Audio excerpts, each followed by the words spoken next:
Могул жерге чыкканда сиз төрага болуп аткандан кийин депутаттарды сыйлап коюшуңуз керек деп ойлойм. Неге добуш берүү убагында кол көтөрүп аткан депутаттарга көңүл бурулган жок? Неге көңүл бурган жоксуз? Ошолордун каршы пикири болгон үчүн ушул жерге чыгып чырылдап атышат. Бул бир. Экинчи нерсе, айтып атасыңар, мурда 120 депутат болгон. 120 депутатка 2 вице-спикер иштеген. Бүгүн 90 депутат бар. Оптимизация деп атасыңар. Кана биздин оптимизация. Ошол 90 депутатка 2 эле вице-спикер жетиштүү болот деп ойлойм.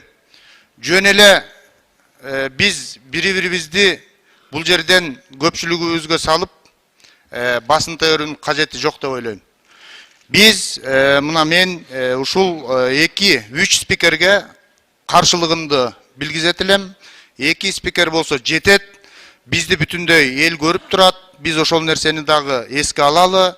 Урматтуу туугандар, 90 депутатка 2 вице-спикер жетет деп ойлойм. Рахмат.